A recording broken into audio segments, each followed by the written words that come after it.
Today on Drawbli, We are looking at the art of Lei Min. hey, I'm Ben. And I'm Abby. And let's get in and check out some awesome artwork, starting off with Under the Mask. Ooh. So this is their personal IP. There's going to be a lot of just really awesome images in here with a lot of cool cultural inspiration that we can... Very cool already. Yeah. So it's called Under the Mask. Whoa. I'm not like completely caught up on the story and what's going on. There's a lot more images over on their art station and their socials, so go check them out at the link below. But yeah, Under the Mask. This is so cool. Ooh, she's got like bat wings. Oh my gosh. Yeah, so I don't know exactly what's going on in this world based on all of the artwork because it's so varied, but I love the aesthetic. I love the style. The story here is just like, this is really drawing me in. I want to know what's happening and what's happened, and oh my goodness. Yeah, so I'm not extremely familiar with this artist's artwork. I discovered them somewhat recently, so if they have a comic or something, I definitely want to check it out. We have to get it. We have to get it. I have to know what's going on. Yeah. The art station said they are from China, so hopefully it's translated into English. If there's a comic at all, I don't know. I know, who knows? But yeah, these are just super cool. This is amazing. Oh, this would be a good book.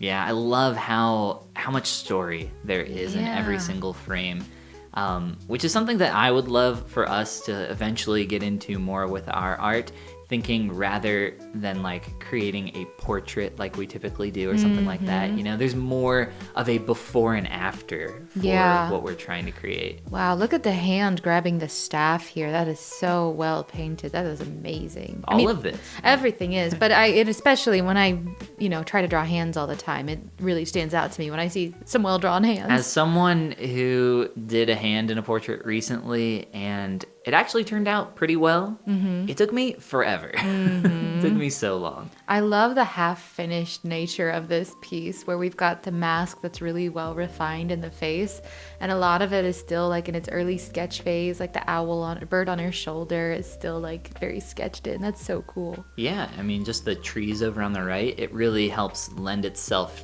to focus, where it's like, hey, focus on the detailed finished information over here.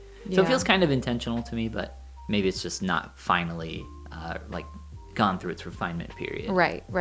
But every single one of these feels like it could be my new desktop wallpaper. Literally, each one is like this big, impactful image. It's just incredible.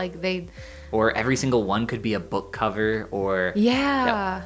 Or, I feel like I'm flipping through a storybook right now, with just like big graphic art per page. Yeah, or this is like a sandbox game that you can play and you just come across amazing scenery. Imagine this as a game that you're playing in and you just come across this scene.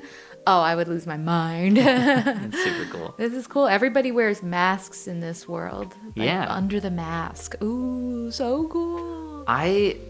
Okay, just to take a step away from how cool the art is for a moment and talk about just like technique and execution. There's so many cool things happening. Like I would never tackle the reeds in this way, where there's actually some translucency or opacity to their paint that they've done for these. Yeah. Which is such an interesting choice. Oh, yeah, you can actually see through some of these. That's a really smart way to do elements. it. I probably wouldn't have thought of that myself. Me neither.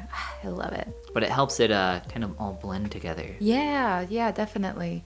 Yeah, and speaking of blended together, their color palette is very like uniform. Like they're definitely keeping the same feel from artwork to artwork by keeping a very similar color palette across them. Yeah, every single one feels like it exists in the same universe. Like, that's definitely not something we can do. No.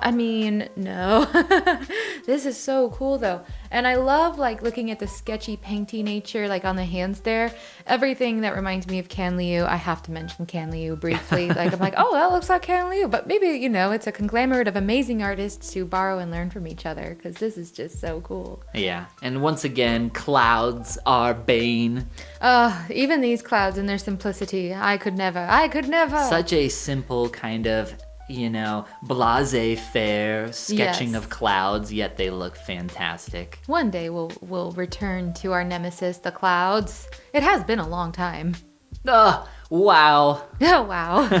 I feel like that's all I can say for every single one of these. This is one of those lighting scenarios where I'm like, I wish I could, have the foresight myself to use something so interesting in my own art. Yes, lighting is just the best thing. I've been out in the woods more recently, and there's dappled lighting everywhere. And I'm You just like, love your dappled lighting. I love it. It's beautiful. I love lighting over long rolling hills like this too, where you have the clouds above, where parts of the hills are covered in shade and parts are in the sun. Just another form of dappled lighting. It's just on a larger scale. The clouds are the leaves in this case. Speaking of scale, look at this image. This is awesome. I love to see like artists who make these massive scale things. Yeah, I'm very jealous of this person's ability to create fantastic environments as well as people and execute on both of them at such a high level. Yeah.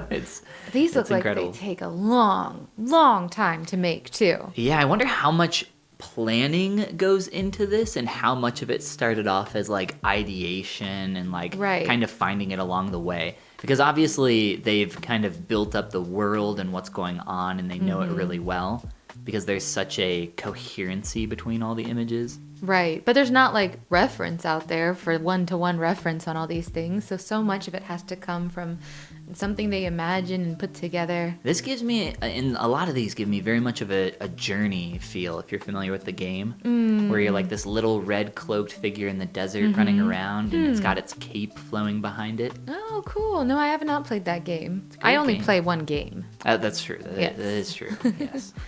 Oh, wow. So fun. Yeah, this feels like a little earlier to me in maybe figuring out the world. Well, she doesn't have a mask on. And the masks are so different here. You know, the style's a little different. The color palette feels a little different. Right. We're just having this moment of her story. Maybe she's long had the mask off or hasn't gotten it yet. And if you want to get under the mask, click that like and subscribe button. And check out our guidebook, How to Easily Draw Every Day, at the link below in the description. And this is the part where we say... Goodbye.